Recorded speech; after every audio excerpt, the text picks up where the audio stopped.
Hello, world. I've gotten so used to saying hello, world, with my guy Spencer Howard when we do the hand pans.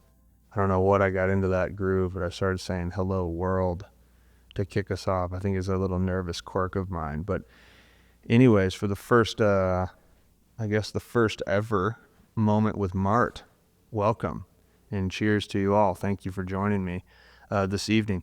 So, you'll see in one of my first newsletters that I'll be releasing here soon, when those come out, there's a part that I've had a hard time as I'm sort of reintegrating myself back into society, creating content and delivering that, whether that's through audio like this on a podcast or in a show, or whether that's through the written word and some copy and putting that in there.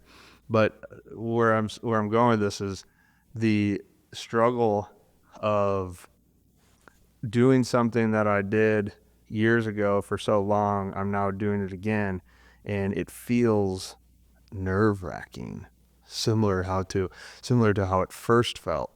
The first podcast I ever did in 2017 was with two friends of mine, Brian Peters and Dave Fisher, and we did a podcast, and we had to start and stop it like 3 to 4 different times, and we ended up finishing an entire bottle of whiskey before we actually were able to do an entire podcast. This time, on my first moment with Mart, I will not be having, in fact, I'm having some tea, some throat tea, if you will.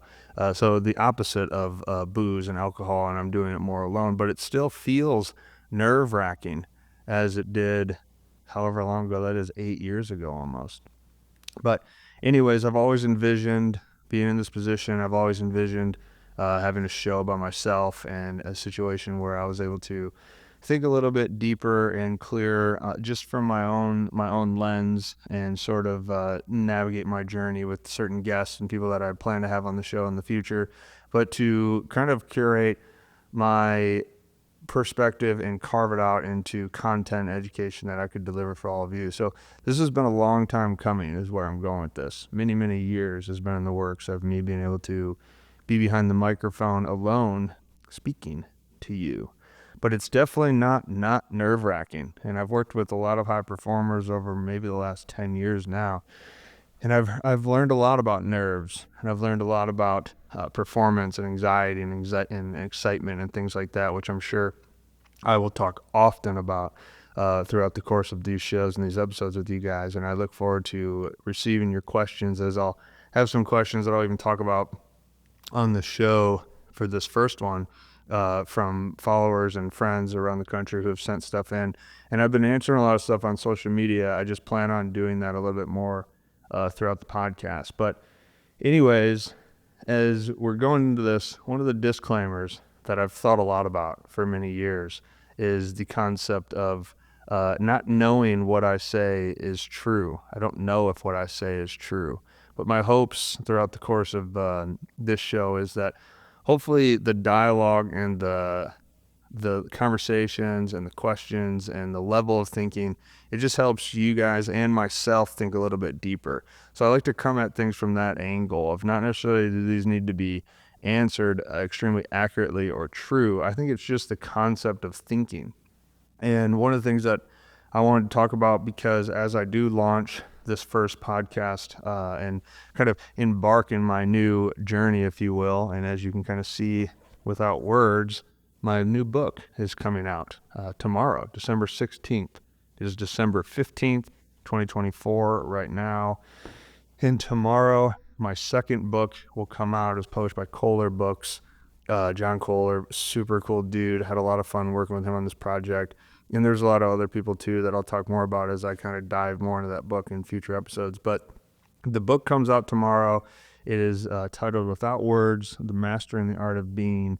And one of the reasons why I talk about the book, specifically because obviously it's coming out tomorrow, but one of the things that I want to communicate based off of the concept of not having to necessarily feel or try to be right or true or accurate in your answers or responses to questions and human thought and the depth of conversation, is because I really don't think we can get there. I think that materially, we use things to describe stuff that we do in reality with words, and I talk a lot about that in the book about characters that we play, and basically the reasoning behind why we define things and identify with things and attach to things. But ultimately, the book is largely trying to help you process the ability to detach from material things that are existing in real life, in this real life, and be able to exist without words, which is, in my understanding, is our connection to the soul. And that was a huge reason to why I wrote the book. I'm coming off a, let's call it 3.5 year stint coaching in Major League Baseball. I was just with San Francisco Giants for the last couple of years. I finished with them in 2024. I've been about 2.5 months of reestablishing myself, creating, like I said, getting these books out, kind of getting a new image out there and creating somewhat of a brand or community, if you will. But before I went to the Giants, I was running a company called the Mind Strong Project. And that's where you can see previous podcasts that I did for years. I think we were running from 2017 to 2022. And I mean, we did over 200 episodes. We had a lot of super cool people on there.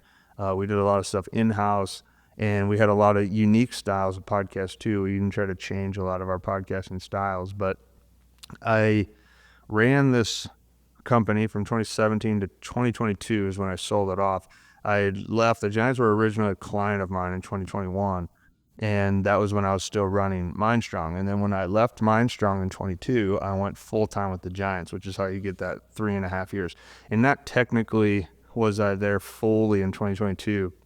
I was actually started the year as a consultant with them as well, but I became full-time.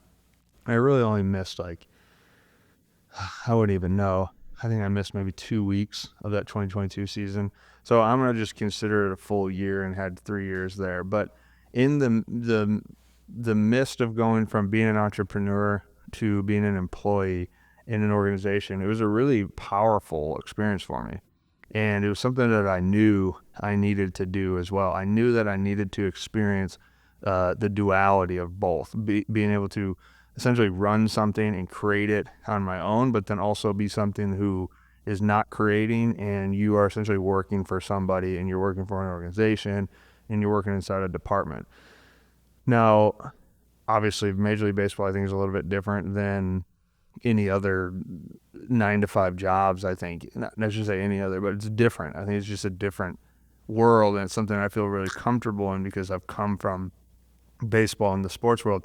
But I really started to notice a perspective of mine start to happen when I was in the big leagues.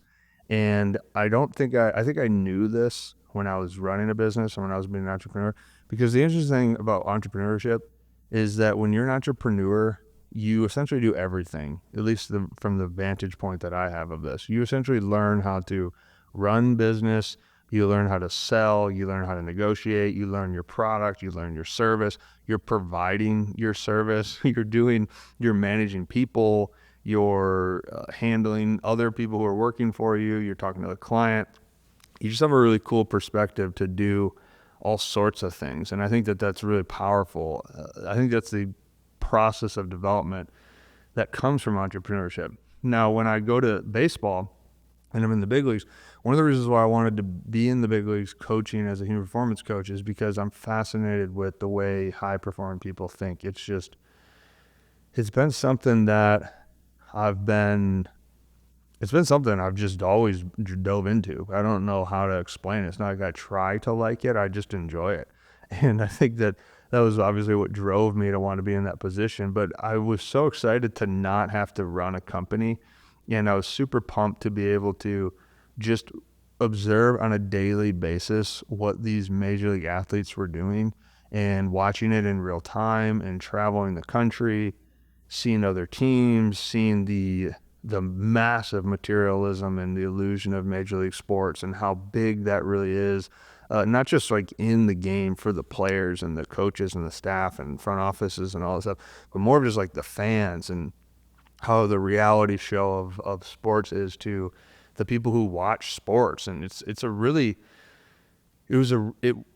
really cool thing. And it was a really cool thing. And I hope that I definitely project myself to be back in Major League Baseball for hopefully as long as I can, because it's such a cool environment to be a part of, and you meet so many fascinating people. But for me, it was a time to slow down from the entrepreneurship hustle and sort of just like be a coach and not have to sell or negotiate or manage other people. It was just sort of an opportunity for me to watch the best in the world, study them, and if I was in any position where I was able to help, be accountable to that. That was sort of the most exciting thing to me. And while I was in that for a few years, something started to occur to me heavily. And I think this is what got me to really write the book Without Words. And what I started to understand was I was watching the player, the baseball player in this instance, I was watching them be essentially treated by everybody, fans, myself, staffs, just really anybody, restaurants, hotels. I was watching all these people treat the player in this iconic, characteristic type way. And it was a lot of how they wanted the character to be, because that was how they fit inside of their reality TV show. So if you'd see fans talking to an athlete, the athlete has never seen or met the fan, but the fan has watched this player on TV or has them in fantasy sports leagues or plays them on video games. They've had many experiences with the athlete. And this became so intriguing to me to watch on a daily basis. Nothing more than just the intriguiness of it, just to be able to watch that observation, because I'd never seen it that consistent before. I think it's easy to try to understand how realistic that is, but to watch it on a daily basis was super cool to me. And it grew a bunch of compassion for the athlete in my mind. I started to have compassion for these guys, because they were essentially having to uphold a character that was made for them, whether they knew it or not, and they were playing in it. And whether they knew they were playing it or not is really not the point of the thought of the conversation. It was just very noticeable that it was a character that somebody plays, right? And I write about this in the book, and I try to not talk about athletes at all in the book Without Words, but I write this part about, why am I drawing a blank? Hotel receptionist. There we go. And one of the things that I noticed, and this happened in 2022, maybe at the end of 2021, I can't necessarily remember, but it was in St. Louis. I was at a Ritz Carlton, and I'd never grown up in that world, so I wasn't going to 5-star hotels on a regular basis. But I've been in baseball and sports my whole life, and I've traveled my whole life. So I've been in hotels, right? And I remember the year before I was in the big leagues, I went to St. Louis, and I was coaching a 17U high school team. And when I was coaching this 17U high school team, I went to a Holiday Inn. And I'd been going to Holiday Inns forever, and I didn't think much of it. But the next year, I go to a Ritz in the same city, and I'm coaching that night against the St. Louis Cardinals. And at that hotel, they knew my name. They took my bags for me. They put my bags in my room for me. They brought up Epsom salt balls for my bath. I had a TV in my bathroom in the mirror. I had a balcony overlooking the city, and it was beautiful, right? I mean, I went nuts on room service that night, if you could imagine. Wore the robe, the show slips, the boys would know what I'm talking about. But it was really cool in the moment as times went on, and it never is not cool. It's never not appreciative. And there's a ton of people who are unbelievable at their jobs at these 5-star hotels, but that's, again, not the point. The point is that I started to realize that the difference between this 5-star receptionist was a similar difference of the major league player to the minor league player or the college player. The 5-star receptionist was different than the 3-star receptionist because the 5-star receptionist knew my name before I got there. They had an idea of what I was doing there, how long I was going to be there, what room I was in, how to get my stuff to me. They were going to, if my family or friends there, they were definitely going to prioritize my people and the people that I was hanging out with. And they were just really going to hunker down and like make sure I had a tremendous experience, which that should be the case of being a 5-star hotel receptionist. It's the same thing with a Major League Baseball player. If I go and spend a significant amount of money and I'm in a cathedral type stadium and I'm in one of the biggest cities in the country or in the world, and I'm watching these elite performers, these masters, they should be better than a minor league baseball player or a college baseball player. And but the point I'm going with this is that even the person playing that role, the role is still an illusion. So the hotel receptionist may look better physically, they may speak better, their tone of voice may be better, they might be cleaned up, they might dress better, they might be in, obviously the ambiance of a 5-star hotel is really nice, and they're talented. They still go home at night, they take off the mask of the receptionist, and what are they? Are they a mother? Are they a father, a son, a sister, a daughter, whatever, right? A friend? Are they have hobbies? Are they a podcaster? Have they written books? Where do they go to college? Where are they traveling to? What are they reading? And then even beyond that, what are they beyond that? What are they when they're stressed out, when they're anxious? Because they weren't showing any of that when they were on the job. They were treating me as if they had no issues. But then what happens when they have issues and they have real life scenarios, or they're not sleeping, or they haven't eaten well, or they haven't been able to work out? And there's all these cascade effects of stress or negativity. Obviously, I never got to really experience that because I was only experiencing their character at their highest regards. But the thing that I was always pondering is, what is the hotel receptionist if they are not the hotel receptionist? And there's no requirement for a receptionist to stay a receptionist. A receptionist can go home that next day and say, I'm leaving this job and I'm going to start a podcast for that instance. And by doing that, they have they don't need to stay and be the same. And I think that's the same with baseball players and entrepreneurs and teachers and whatever job that you can come up with. There's no requirement to be that, right? We essentially design our lives to go down these paths and these journeys to be something that we create out of nothing, and we can identify the something with words. I call that the state of being.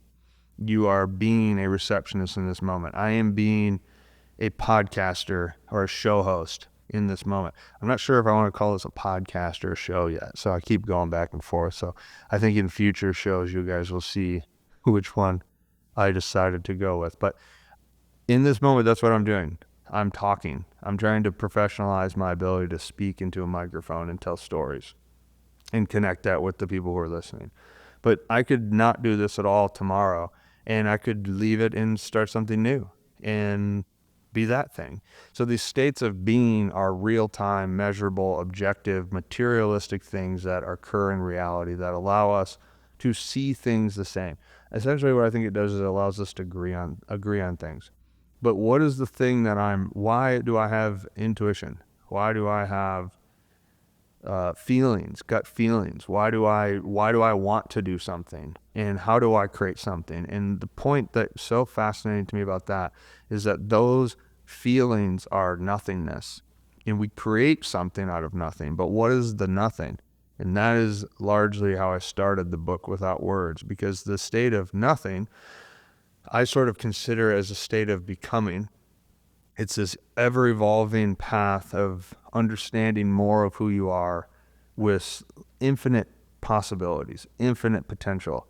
And I think that's our soul. Now, again, how I started with my disclaimer, is anything I'm saying true right now? I have no idea. It's just what I think. And I think I'll think differently as time goes on, I'm sure, because I'm clearly thinking differently now than I did years ago. But that happened early in my major league coaching career. It was something that I saw early, and it just really stood out to me. So In 2023, let's say I went through a year there in 22, go to the off season, do my thing. In 23, my book Breathe, Focus, Excel comes out. And once that was done, I kind of had a 6-month period or so, maybe a little bit under in that, where I knew I wanted to write another book. It's hard to write a book if you're writing a book and you're about to sell and produce and get your first book out in the world. So I knew I wanted to write another book. I didn't know what it was going to be. I knew I had to get through the Breathe, Focus, Excel experience and move on. And then once I did, I think that launched in January of 23. And so I had a few months and I knew I wanted to write something.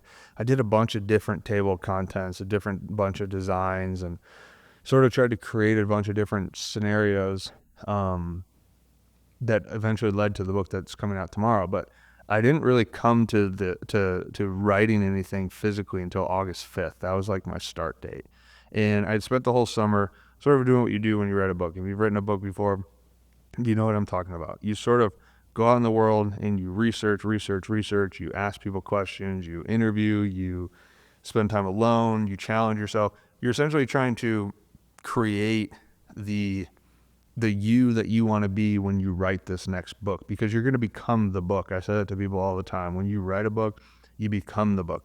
And when the book is over, that's sort of how you see the world. It's kind of it's really like a full-time, it's a way of creating expression. It's one of the reasons why my journal's right in front of me. It's one of the reasons why journaling is so powerful, because it's the ability to get thought onto paper and to move energy and sort of get your energy of emotion and thought out into the universe and allow it to it's manifestation in a short, if I can define that to something where we can all connect on it.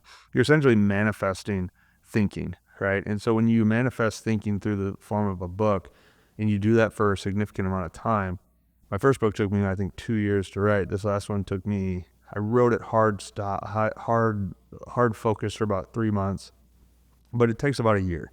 This last one took a year. I'm sure a lot of them take other ones. I don't know if I'd be able to go more than 2 years, 3 years. It's really hard. But year, 6 months is probably my happy zone if I can write another one. But it's a cool thing of being able to form your ability to think on a subject or subjects and sort of like really challenge your perspective. And in 23, since I'd kind of had some history in the big leagues at this point, I moved throughout the year and I was studying all these cities that we're going to. And I was trying to study it how I talked about the receptionist. I was trying to look at people and communicate with people as their character. And I was trying to judge their character, not of are they a good or bad person? That's not what I was interested in. I was trying to judge how masterful they could be in their craft. So how masterful could you be as a speaker, as a presenter, as a teacher? How masterful as an athlete were you in your routine, as a teammate, with your discipline, your obedience to health? I was trying to look at how people managed meetings and how people communicated with people. And I became a really good observer because I knew I was going to write a book. And in August 5th, there was a couple of reasons, which I'm sure I'll talk about later on down the line in this podcast or show, haven't decided yet. I began writing, and I wrote as much as I could in season from August to September. And then my wife and I went to Minnesota in October, and we got a cabin for a few weeks. And that was when I went as hard as I could every day. So I wrote every day for as long as I could, really as long as I could keep my eyes open, I would write. And I got that book done somewhere probably around Thanksgiving-ish, if I can remember it. And then I got it to the publisher and we started editing it and those sort of things. It was a really cool experience, and now it's out, right? And so in 2024, this past year, after I had written the book, then I went and lived another season in the big leagues after having having a perspective shift. And I tried to, in the first time in my coaching career, I tried to teach without teaching.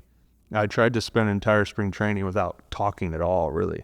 I was trying to just listen. I failed every day, obviously, because I don't think you can tangibly get away with being an educator in certain roles that are literally the role of speaking and talking.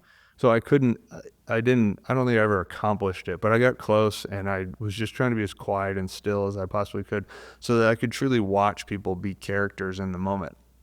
And I think what came out of the year for me was a more confident approach to being able to attach to the character that you play in the moment while simultaneously holding hopefully some degree of the same level of detachment to knowing that you are none of that. And your state of nothingness, you can somewhat feel comfortable in.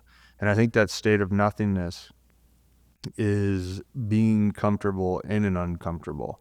And now all of a sudden you can kind of, ideally, if you can do that, the point would be to be able to walk through life holding both of those, the paradox of that, being able to attach and detach. And I think that that becomes really, really important, because if you're coaching at a major league level, obviously the public eye of that venture is about winning. You need to win, win, win, win, win. If you can't win, then you are deemed as obviously unsuccessful, but that's how people lose jobs. That's how people get traded. It's just in a place of where money is driving a lot of the things. Winning is what creates the money. So you need to win, right? And it makes for a lot of attachment. Let's put it that way. It creates a lot of worry and anxiety to attach to the character that you play as extremely real.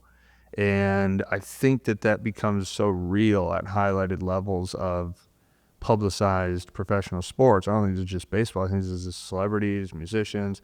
I think it's anything that is in the public eye, because your character, it's hard not to attach to that character, because the world needs you to be it. And the world needs you to be massively. I just watched the Lions game finish up here today, and the Lions are 12-1, and I think they won 11 straight, and they just lost their second game. They're 12-2. They've clinched a playoff role, and Dan Campbell, who I think is the man. Hold on, I need some of this tea. Dan Campbell, who I think is the man, was on getting interviewed, and he was super bummed, and he was talking about how it was his fault and they need to be better. They lost to the Buffalo Bills. They were one of the, I think they clinched too, and they're one of the best teams in the NFL. And I'm sure he is bummed, and I'm sure the team is defeated, but they just lost a game by 4 points, and in the final seconds of the game, and they're 12-2. But the point is, they're projected to go to the Super Bowl.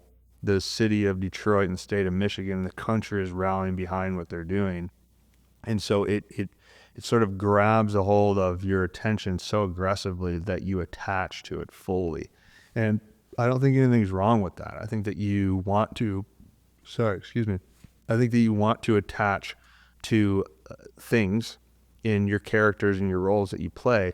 But my question is, how do you also carry that level of detachment? And I think that, again, comes back to the title of the book, Without Words, because I don't know how you would describe nothingness. I don't know how you would describe your soul. I don't know how you describe limitless and infinite feelings and intuition.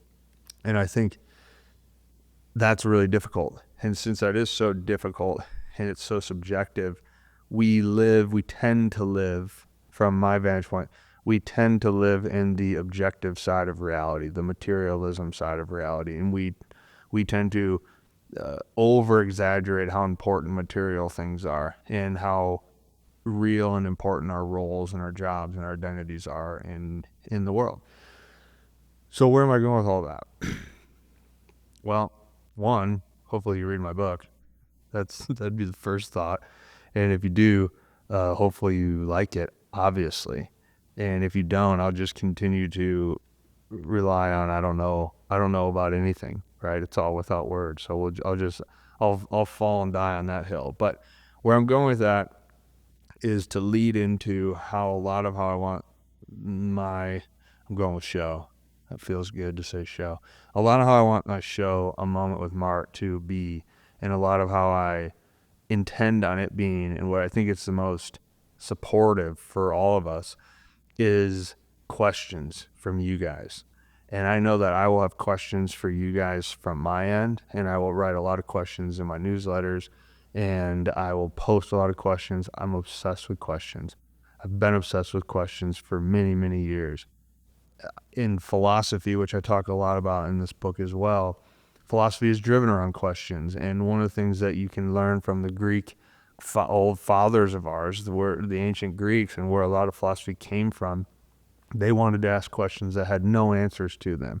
And if we ask questions that we can't answer, that creates such a gripping, anxiety, negative, nerve-wracking effect to it that it makes it difficult. But those are so powerful, and I hope to create some of that. I hope that in myself too. I hope that we as a community, we sort of take these moments and we become okay with the non-answerable questions. And I hope that we can get so good at asking questions throughout this show and the duration of this to make that a priority. And so one of the questions, the first question I ever got, I started making content again, like I told you guys, probably aggressively, let's say the end of October. I got done with the Giants, started in October. I spent 2 weeks sort of traveling, moving around, and I think mid-October is when I started getting back into my social medias. And I reached out and I asked people who were following me to ask questions. And the first question was awesome. It's not as organic as it was. I answered it organically, and I try to answer all the questions organically that I receive. I try to get the questions to me. I don't like seeing them. I like to see them in real time, have the video going, and then answer the question. I've always found that raw ability to answer off the top of your head, it just makes for, like I said, it makes for that. It's euphoric, first of all, but it kind of makes it unanswerable. You're just trying to think, and you're trying to process, and you're trying to articulate what you're processing. And I absolutely love the feeling of trying to articulate how my brain is processing questions and then trying to verbalize them in a way that, or package it in a way that, A, I agree with what I'm saying, I'm connected to my voice, but then B, you're able to not necessarily understand it as I'm right, more so you're able to hear it that makes you think. And I think that's the trickle effect, right? I think that's the point of this whole thing. So Mitch Bauer, a very good friend of mine, we were college teammates years ago. He lives in Minnesota. He sends this question. And the question was, how does your self-perception differ from how others see you? So I wrote down a little bit of notes. And if you did listen to me back in the day, I did not edit. I did not like editing. I didn't like scripts. I'm still not into that. But I'm trying to up my game. I'm mature, right? I'm in my mid-30s now. I've been at this for a minute. So we're going to try to evolve a little bit. But I did write my answer tangibly, and this was organic at the time. But to the question, how does your self-perception differ from how others see you? My answer at the time, which was, like I said, in October, so rather new still, my answer was, you are materially seen in the world through the characters that you play. This is why we use words to communicate. So I need to tell you my name, where I'm from, my lineage, and what my job title is. It's essentially a resume wrapped up into one. It's the reasoning why people who are going to hire you want to see your resume. They want recommendations. It's the reason why we feel so committed to needing a college degree. It's the reason why we feel like we need to have certifications, we need to have experiences, we need to have jobs beforehand, internships, etc., you name it, right? The point is because, as I said earlier, and largely when we were talking about the book, you are materially seen through the character that you play. So that's how we justify and play in the sandbox together. Whenever we meet people around the world, around the country, we tell them where we're from. I tell people I'm from Detroit, Michigan. I've been saying that forever. I haven't lived there for almost 20 years, but I'm still from there. And so that kind of starts the path of creating my story for somebody that I meet in the first time that we interact, right? Here's where I'm from. Here's where I went to. If I'm there, we can talk about high school. But here's my spark notes, right? I grew up in Detroit, Michigan. My family moved around a little bit. I went to Central Michigan. I got a bachelor's degree from there. I transferred to Minnesota State. I got my master's degree there. I signed with the Milwaukee Brewers. I bounced around the minor leagues for a little bit. Then when I got released, I moved to Minneapolis. I started jobs. I started working. I created a business. I started to travel around with this business as it got more successful. the San Francisco Giants, became a client, and now I'm going to the West Coast. And then, like you've already found out, then I move and I become a full-time employee in San Francisco, and I live in the West Coast. They have a spring training facility in Arizona, so I live in the desert in the winter, and I now have lived out on the West Coast and the Southwest for the last couple of years. So I can say that to you if you're sitting there meeting me for the first time within 30 seconds, and then you can repeat that back to me on your own end. And now we can start to form bonds. We can form where we've traveled to that is connected. Do you know this person? Do I know that person? Oh, I've been to this spot. Have you been there? And that's how we communicate. It's material, and it's how we describe our character, right? And this is why we use words to communicate. And this is why we create language, whether in the form of sound like this or in the form of body language. It's so important to be able to understand, but it's also so important to be able to showcase. And that's the power and energy of communicating. And then largely, I mean, that's the whole animal. We're the dominant rulers of the animal kingdom because we learned how to communicate and talk, and we were able to problem solve and critically think, right? Beautiful. Well, the question still says, how does your self-perception differ from how others see you? So if I can materially communicate those things and you see me a certain way, or you hear things about me through the grapevine, or you get recommendations, or you get negative feedback on me, however you see me, how does my self-perception differ? My answer at the time was self-perception differs in the fact that you know you're none of those. So being able to live in a state of detachment is who I actually am, which is without words. I'll say it again. Self-perception differs in the fact that I know that I am none of those. And that is, again, being able to live in a state of detachment, which ultimately I think is without words. Without words.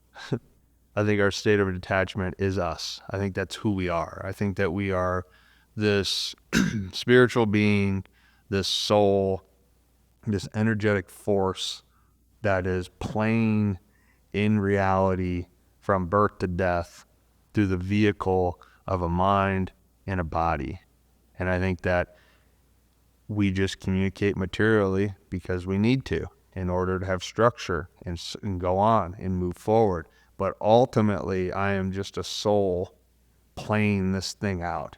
And that soul needs the vehicle of the mind and body to get deeper into who I am, but never truly knowing who that I am is.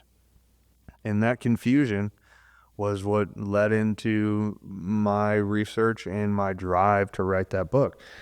But I share that because the first question that I got when I got back on social media, I thought was perfect to align with how I was thinking. And like I said, when you write a book, you become a book. And when I became the book, when I created this worldview, if you will, and I came out of that experience with this worldview, I'm hit with this question from Mitch. Now, Mitch didn't tell me beforehand. He sent this to me.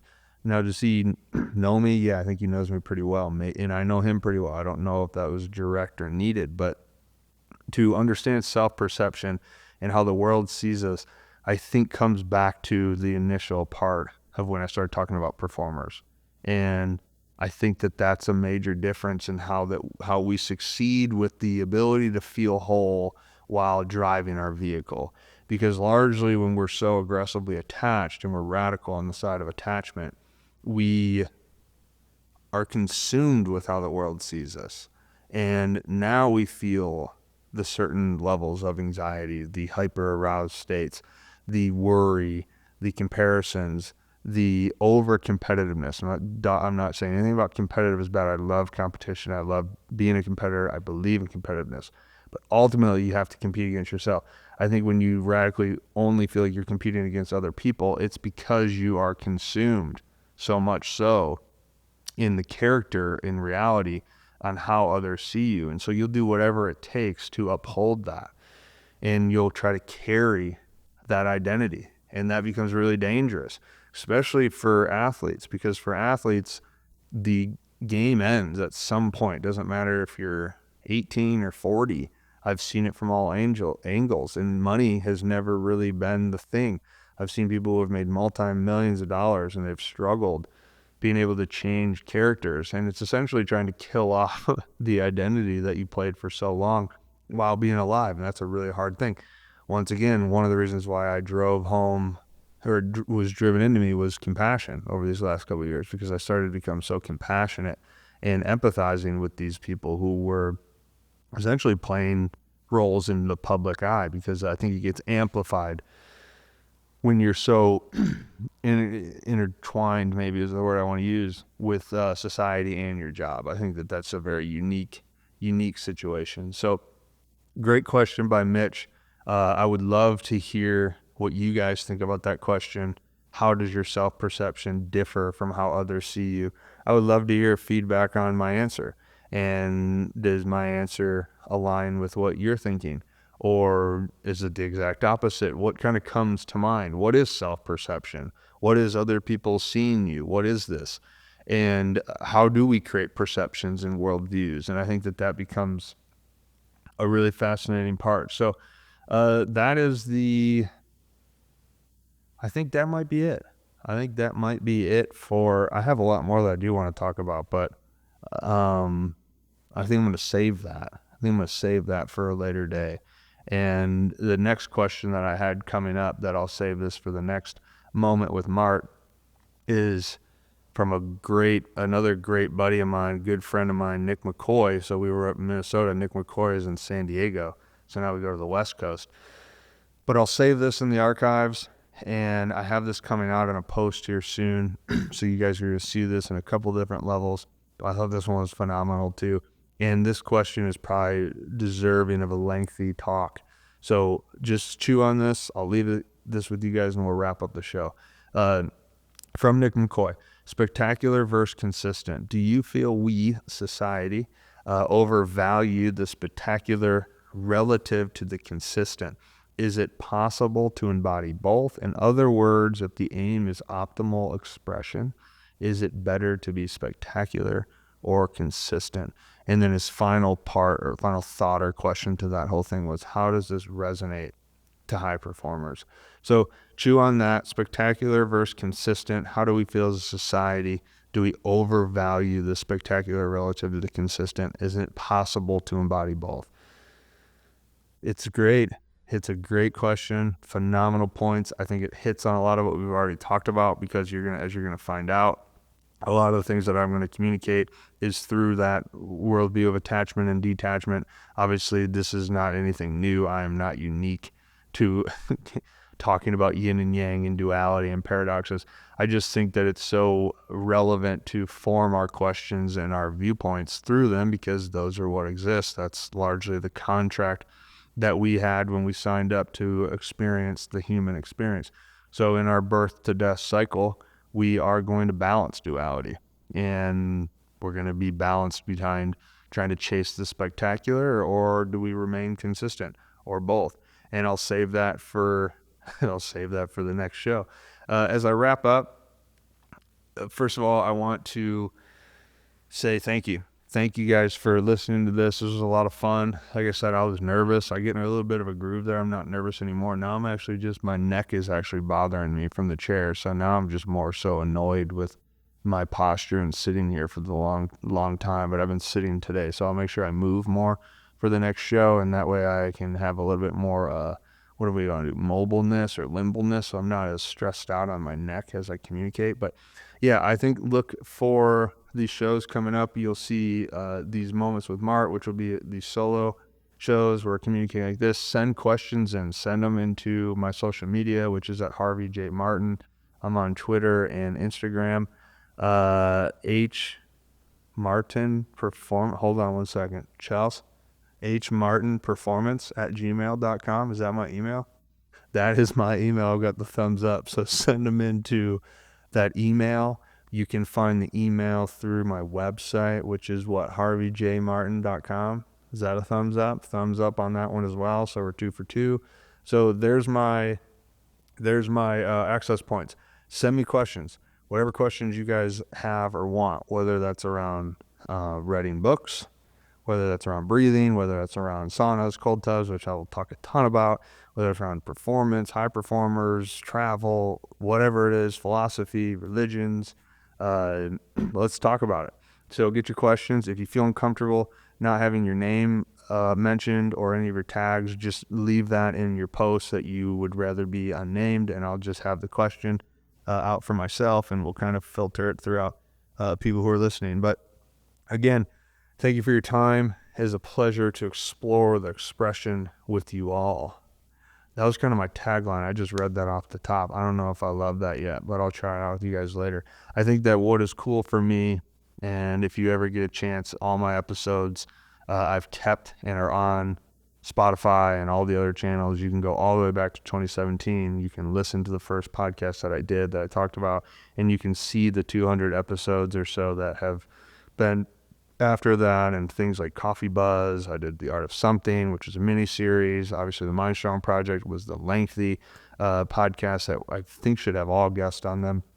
I don't think there were any solos. I know there weren't any solos, but there's always a guest on those, and you can go all the way back and dive into them. But this is kind of I'm excited. I'm excited to be out communicating again. I'm excited to be out talking and delivering content verbally, and sort of feeding off each week and getting better and learning with all of you. And again, I truly do. I thank you for your time. I think it's really important to acknowledge that and for gifting that away. So cheers to December, 15th.